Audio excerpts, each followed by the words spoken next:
గ్రంథంలో నుంచి కొన్ని మాటలు మన ప్రార్థన నిమిత్తమై ధ్యానం చేసుకుందాం. పరిశుద్ధ గ్రంథంలో నుంచి యెషయా గ్రంథం 65వ అధ్యాయం 24వ వచనం. యెషయా గ్రంథం 65వ అధ్యాయము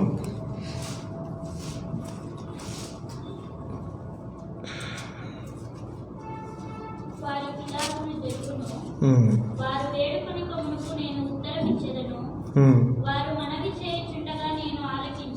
చాలు.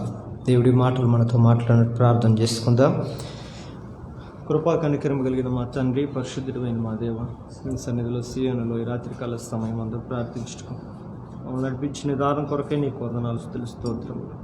ప్రార్థించడం నీ సన్నిధికి వచ్చి ఉన్నా మమ్మల్ని పరిశుద్ధపరచు, పవిత్రపరచు దేవా. నీ శిలువ రక్తంతో కడిగి శుద్ధీకరించి నీ సన్నిధిలో ప్రార్థించడానికి మేము పూనుకుంటుండగా మేము అడిగే ప్రతిదీ కూడా మా జీవితంలో పొందుకున్నట్లుగా సహాయము దయచాం. చదవబడిన లేఖన వాక్యం దీవించి ఆశీర్వదించి మాతో మాట్లాడుతున్నాం. నీ పరిశుద్ధాత్మ నడిపింపు సహాయం నాకు దయచేయమని, నన్ను పరిశుద్ధపరిచి నీ ఆత్మతో అభిషేకం శిలువ చాటును మరుగుపరిచి మాతో మాట్లాడుతున్నామని యేసునామమున ప్రార్థిస్తున్నాము తండ్రి, ఆమేన్. చదవబడినటువంటి మాట యెషయా గ్రంథం 65వ అధ్యాయము 24వ వచనం మనం చదువుతూ వచ్చాం. ఇక్కడ వారికి లాగున జరుగును, వారు వేడు కొనక మునుపు నేను ఉత్తరమిచ్చేదను, వారు మనవి చేయించుండగా నేను ఆలకించేదను. చూడండి, దేవుడు ఒక ఉన్నతమైనటువంటి ప్రార్థన. వారికి ఎలాగూ జరుగును అంటే దేవుని ప్రజలకు, దేవుని బిడ్డలకు మన జీవితంలో అడగిన వారు ఎవరన్నా ఇస్తూ ఉంటారు భూమి మీద అంటే మన చిన్నపిల్లలు ఉన్నప్పుడుగా మన తల్లిదండ్రులు ఒక్కరే కదా. మనం అడగకపోయినా కూడా ఇస్తూ ఉంటారు. చిన్నపిల్లలుగా ఉన్నప్పుడు మనము ఎందుకు తల్లిదండ్రుల నుంచి మనం పొందుకుంటాము అని అంటే, పుట్టిన తర్వాత మనకంటూ మనం ఏమి సంపాదించుకోలేమని మన కన్న తల్లిదండ్రులు మనకి అన్ని విధాలుగా కావాల్సిన వాటి అన్నిటిని జరిగిస్తూ ఉంటారు. సమస్తమును సమకూరుస్తారు. బలహీనులుగా ఉంటాం, ఆ సమయంలో బలహీనులుగా ఉంటాం. మనం కష్టపడి పని చేయలేం, శ్రమ పడలేం, సంపాదించుకోలేం. అంత మాత్రమే కాదు, అంత పరిపక్వతో కూడుకున్న జ్ఞానం కూడా మనకు ఉండదు. దేవుని విషయంలో కూడా ఒక తల్లిదండ్రులు మనకు ఆ బాల్యంలో ఏ రీతిగా మనకు సహాయకులై ఉంటారో, దేవుడు కూడా దేవుని ఉన్నతమైన సహాయం మన జీవితంలో మనం పొందుకోవాలంటే మనం కూడా దేవుని దగ్గర వచ్చిన చిన్న పిల్లల వల్లే మారిపోవాలి. అందుకని యేసు ప్రభువుకి ఆయన దగ్గరకు వచ్చినప్పుడు అంటాడు, చిన్నపిల్లలను ఆటంకపరచుక నా యొద్దకు రానియండి, పరలోక రాజ్యము ఇలాంటి వారిది అంట. అంటే దేవుడు చిన్నపిల్లల యొద్దకు రానియండి, పరలోక రాజ్యం ఇలాంటి వారిది అని అంటే పిల్లలకేనే కాదు, పిల్లలకే మాత్రమే కాదు పరలోక రాజ్యం. ఈ పిల్లల్లో ఉండే తత్వం, పిల్లల్లో ఉన్నటువంటి ఆలోచన విధానం పెద్దల్లో ఉండాలి. అంటే బాల్యంలో ఉన్నటువంటి ఆ యొక్క జీవిత విధానాన్ని పెద్ద అయ్యే వరకు పెంచుకుంటూ పోవాలి. ఆ బాధ్యత తల్లిదండ్రులది. దేవుని బిడ్డలుగా మనం దేవుని సహాయం మనం పొందుకోవాలి. ఇక్కడ అంటున్న మాటలు ఏంటంటే, వారు వేడు కొనక మునుపు నేను వారికి ఉత్తరం ఇచ్చేదను, తర్వాత వారు మనవి చేయుచుండగా నేను ఆలకిస్తాను. అడగక ముందే, వేడుకోక ముందే నేను వారికి ఉత్తరం ఇస్తానట్టు. మన జీవితాలు చాలానే దేవుని సన్నిధిలో అడుగుతూనే ఉంటాం. మన జీవితకాలం అంతా సరిపోదు మన దేవుని దగ్గర అడిగేవి, అన్నీ ఉంటాయి. ఎన్ని పొందుకున్నామంటే బహుశా నాకు తెలిసి చాలా కొద్దిగా దేవుని దగ్గర మనం చాలా విస్తారంగా అడుగుతాం, కానీ పొందుకునేవి చాలా తక్కువగా ఉంటాయి. అయితే దేవుని మాట ఏంటంటుంది, వారి వేడు కొనక మునుపు నేను వారికి ఉత్తరం ఇస్తాను. అంటే ఏ ఉత్తరం రావచ్చు? ఇప్పుడు మనం వేడుకుంటా ఉంటాం కొన్ని దేవుని దగ్గర నుంచి. దేవుని దగ్గర నుంచి మనం ఎలాంటి సమాధానం రావాలని, ఎలాంటి ఉత్తరం రావాలని కోరుకుంటామంటే, నేను అడిగేదానికి అనుకూలమైనటువంటి సమాధానం నా దేవుడు నాకు ఇవ్వాలి అని అనుకుంటాను. దేవుడు మనకి ప్రతి ప్రార్థన ఖచ్చితంగా ఉత్తరం ఇస్తాడు, ఇందులో ఎలాంటి సందేహం లేదు. కానీ ప్రార్థన చేసేటప్పుడు మన జీవితంలో ఏంటంటే, మనం అడిగి ఆమెనని దేవుడు మనకి చెప్పిన ఉత్తరం ఏదో మనం గ్రహించలేకపోతాం. అప్పుడు దేవుడు నాకు సమాధానం ఇచ్చాడు, నాకు నెమ్మది ఇచ్చాడు, ఆయన అనుకూలపరిచాడు అని చెప్పి కొన్ని ముందుకు వెళ్ళిపోతూ ఉంటాం, వాటిల్లో నష్టాలు పొందుకుంటాం. కానీ దేవుడు మనకు ఖచ్చితంగా ప్రార్థన చేసిన తర్వాత ఇది చేయొచ్చు, ఇది చేయకూడదు, ఇలా వెళ్ళొచ్చు, ఇలా వెళ్ళకూడదు అని పలు రకాల మాటలు పరిశుద్ధ గ్రంథంలో. దావీదు ప్రార్థన చేసినప్పుడు, ప్రభువా నేను ఫిలిష్తీయుల మీద యుద్ధానికి పోయేదనా అంటే ఒక సమయంలో అంటాడు, వద్దు, వెళ్ళొద్దు, వెళ్ళి దాగి ఉండి అంటాడు.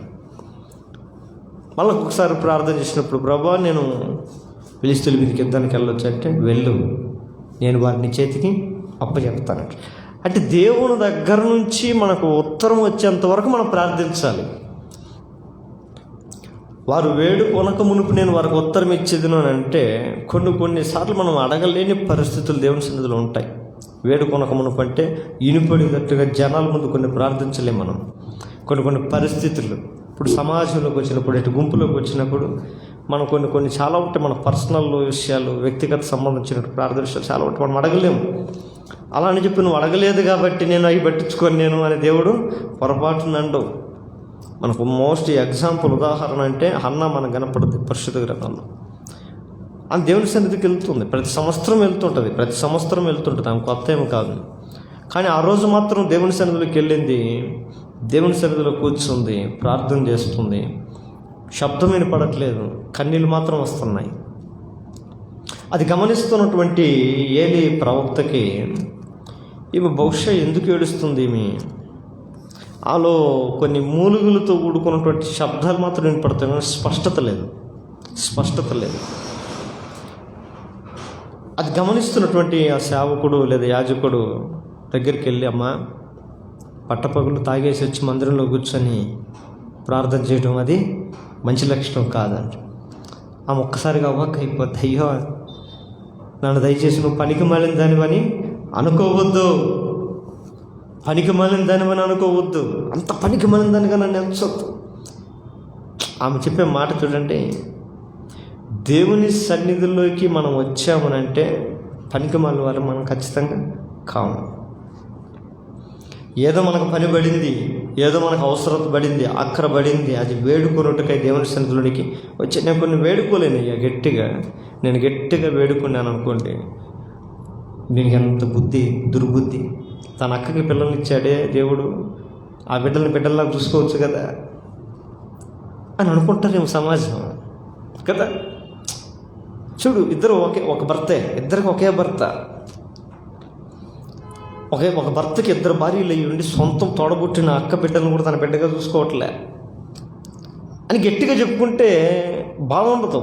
కానీ ఈమెకి ఏముంది, ఆశ ఉంది, వేడుకోవాలని తపన ఉంది, దేవుని సన్నిధిలో వేడుకుంటుంది. కానీ అది వినే వాళ్ళకి అర్థం కాకపోయినా కూడా దేవునికి అర్థమైంది. వేడుకొనక మునుపు ఆయన మనకు ఉత్తరం ఇస్తాడు. అంత మాత్రం వారు మనవి చేయిచుండగా ఆలకిస్తూ ఉంటారు. మనవి చేయటం కొన్నిసార్లు మనవి అంటే మన మనస్సులో చెప్పుకుంటున్నప్పుడు కూడా నాకు వినపడలేదు సరిగా, ఏం చెప్తున్నావు అని మనం అనుకుంటాం. కానీ ఆయన బహు స్పష్టంగా మన హృదయంలో ఉండే వాటిని కూడా పరిశోధించగలిగినటువంటి వాడు, ఆయన పరీక్షించగలిగినటువంటి హృదయ తలంపులన్నీ ఎరిగినవాడు. పరిశుద్ధ గ్రంథంలో చూస్తే చూడండి ఒక మాట, పరిశుద్ధ గ్రంథంలో ఒక మాట అంటే చూడండమ్మా,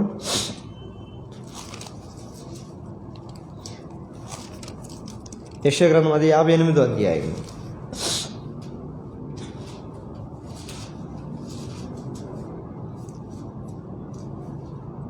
58వ అధ్యాయం 9వ వచనం చూడండి అమ్మా.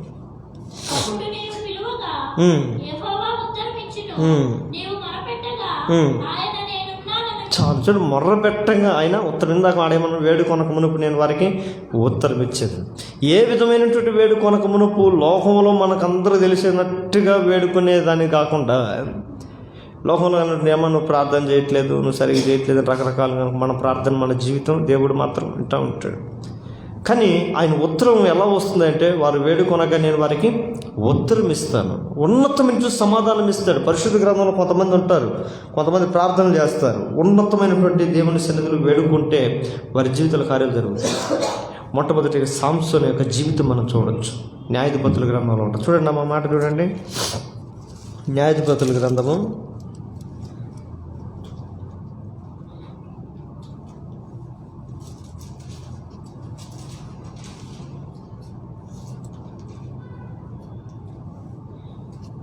15వ అధ్యాయము 18వ వచనం చూడండమ్మా. అప్పుడు అతడు యెహోవాకు మొరపెట్టి బట్టి నీవు నీ సేవకుని చేతి వలన ఈ గొప్ప రక్షణను దయచేసిన తరువాత నేనిప్పుడు దప్పి చేతను తెచ్చి ఉన్నతి పొందని వారి చేతిలోనికి పడవలనా అని వేడుకొనగా. చాలే. సంసోను జీవితంలో కష్టం వచ్చింది, బాధ వచ్చింది. దేవుని చిత్తాన్ని బట్టి, దేవుని ఉద్దేశాన్ని బట్టి ఆ దేశంలో న్యాయాధిపతుల కాలంలో ఇశ్రాయేలుకి న్యాయం తీర్చడానికి పుట్టినటువంటి గొప్ప వ్యక్తి, ఉన్నతమైనటువంటి శక్తి. అయితే దేవుని చిత్తాన్ని జరిగించాల్సినటువంటి కార్యక్రమంలో ఒకరోజు వెళ్తూ ఉండగా మార్గంలో అలాంటి అడవిలో అనుకున్నాం, అడవిలో అరణ్యం అనుకుందాం. ఆ అడవిలోకి వెళ్ళిన తర్వాత ఈయనకి విపరీతంగా దప్పి కోసం నీళ్ళు అట్లు ఇట్లు ఎతుకుతూ ఉన్నాడు. నీళ్ళు ఎక్కడ దొరుకుతాయి? ఎక్కడ నీళ్ళు దొరకట్లే. గొంతేమో ఎండిపోయింది, నీళ్ళు దొరకట్లే. వెతుకుతున్నాడు. చివరికి ఆఖరికి నీరు దొరకకపోగా ఇక ప్రాణం పోయేంత పరిస్థితి అతనికి వచ్చింది. అప్పుడు ఆ పరిస్థితుల్లో దేవుని సన్నిధిలో వేడుకుంటున్నాడు, ప్రభా నేను దప్పిక చేత చచ్చి, ఎట్లా శత్రువుల చేతిలో చచ్చినాడు, లేకుంటే ఇంకొకరి ఏదో వచ్చి చచ్చిపోయినట్టు ఒక అర్థం.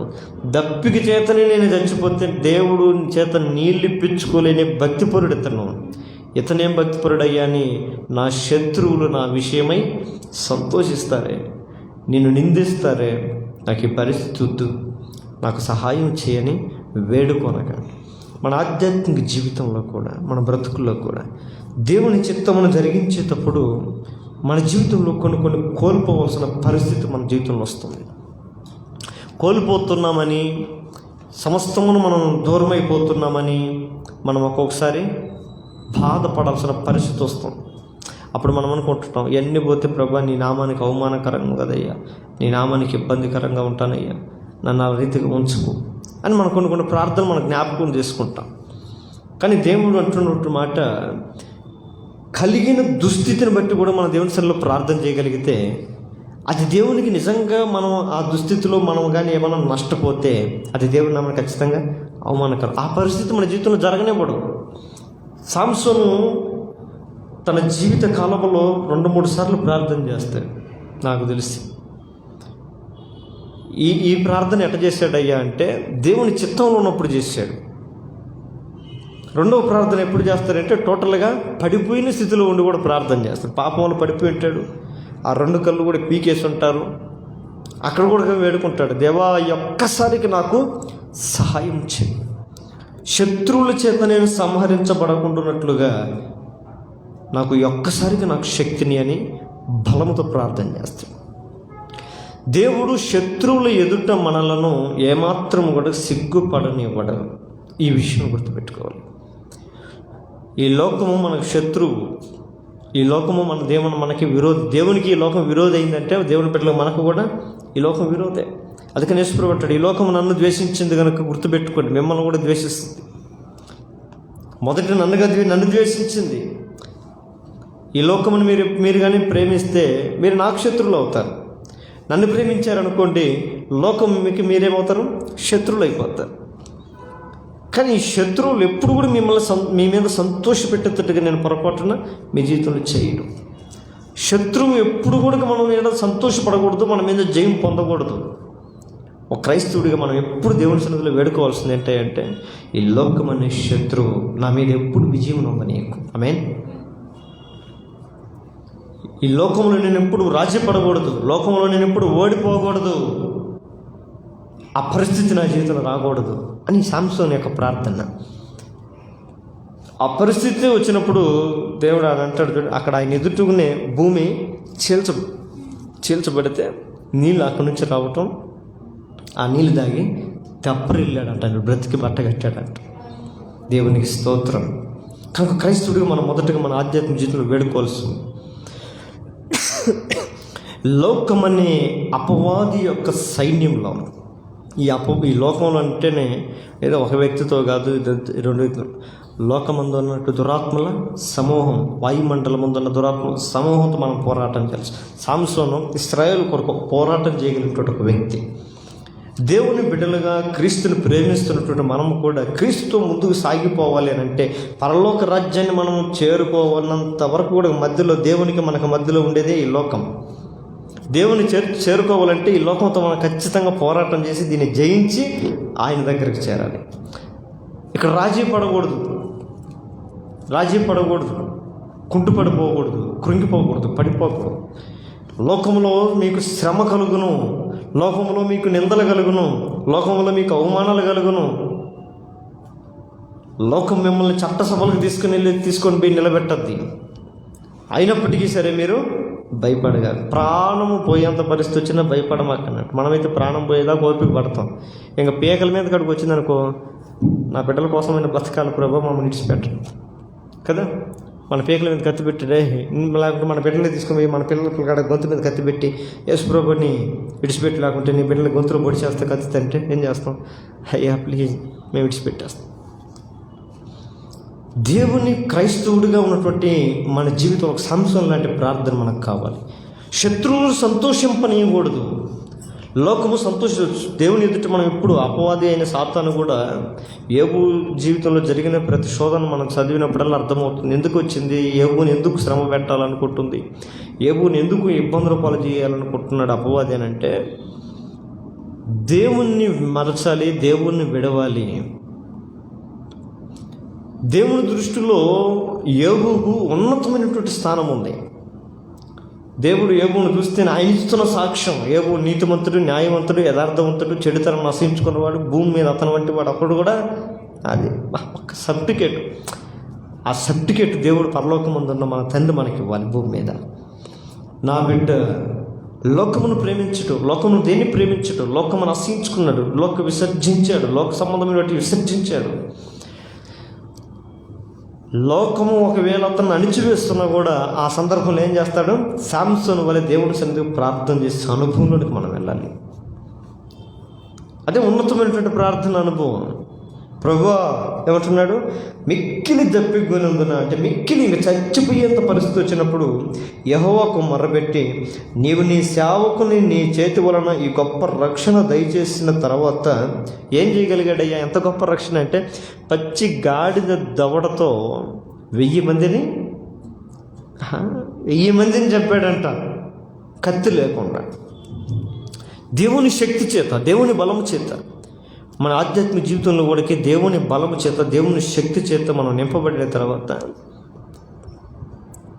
ఈ సాంసోను జీవితంలో ఏదైనా దప్పి చేత చచ్చిపోయేంత పరిస్థితిలోకి వెళ్ళిపోయాడో, కొన్ని దేవుని కొరకు యుద్ధము, దేవుని కొరకు సైన్యం సేవకును పోరాటం చేసి మన జీవితం కూడా సొలిసిపోతాం. తిమోతితో అంటాడు కదా అపోస్తలుడైన పౌలు, నా కుమారుడైన తిమోతి, క్రీస్తు చేసిన మంచి సైనికుని వల్ల నీవు పోరాడు కదా. సేవకుడు ఏడేమంటున్నాడు? నీ సేవకుని అంటాడు. సేవకుడు అంటే ఏంటి? సేవించటం, ప్రభు కొరకు జీవించటం, ఆయన కొరకు ఆయన సేవ చేయటం. అంటే దేవుడు కోరుకున్న జీవితము ఇక్కడ మనం చేయటమే దేవుని సేవించటం. సేవ అంటే సేవకుడు అంటే అలా పాస్టరే కదా అనుకుంటాం మనం చాలామంది. సేవకుడు అంటే పాస్టరే కదా. యేసు ప్రభుని జీవముగల దేవుణ్ణి ఎవరైతే సేవిస్తున్నారో వాళ్ళందరూ సేవించే వారిని అందరిని కూడా ఏ దేవుణ్ణి సేవిస్తారో వారిని సేవకులు అంటారు. రైట్. ఇప్పుడు ఇక్కడికి వచ్చినటువంటి మాట, సాంసోను తన ఆధ్యాత్మిక జీవితంలో తన శత్రువులైన ఫిలిష్తీయులతో పోరాడి అలిసిపోయాడు. అలిసే సందర్భంలో చచ్చిపోయే పరిస్థితి వచ్చింది. దప్పిక చేత ఆ పరిస్థితులు చేసినట్టు ప్రార్థన ఇది. ఈ పరిస్థితి నేను ఎంత పోరాటం చేసి, నేను ఎంత తీర్మానం చేసుకొని, ఎంత బలమైనటువంటి తీర్మానంలో నేను ముందుకు సాగిపోతుంటే, ప్రభువా ఈ సందర్భంలో నువ్వు నన్ను విడిచిపెట్టుతా, నీకు మంచిది కాదు, నాకు మంచిది కాదు. దీన్ని బట్టి నువ్వు నన్ను విడిచిపెడితే శత్రువులు నా విషయమై సంతోషిస్తారు, ఆ విషయం జరగకూడదు అని దేవుని సన్నిధిలో వేడుకొనగా దేవుడు తన ప్రార్థన ఆలకించాడు. ఉన్నతమైనటువంటి సహాయం దేవుడు అతనికి అనుగ్రహించాడు. అంత మాత్రమే కాదు, ఇంకొక మాట కూడా చూడండి అమ్మా, ఇంకొక మాట కూడా చూడండి.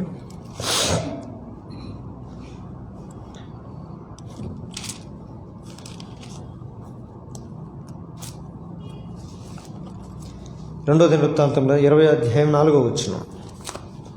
రెండవ దినవృత్తాంతముల గ్రంథము 20వ అధ్యాయము 4వ వచనం.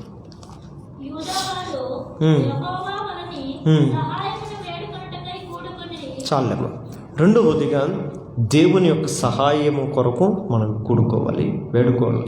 దేవుని సన్నిధిలో మనం ఎప్పుడు ఏటిని వేడుకోవాలనంటే దేవుని యొక్క సహాయం మనకు కావాలి. మొదటిగా క్రైస్తవులుగా దేవుని బిడ్డలుగా మనం వేడుకోవాల్సింది ఏంటంటే సాంసోను లాంటి ప్రార్థన. ఈ లోకము మనకు శత్రువుతో సమానం. ఈ లోకము మన మీద విజయం పొందనీయకూడదు, జయం ఏమాత్రం కలగనీయకూడదు.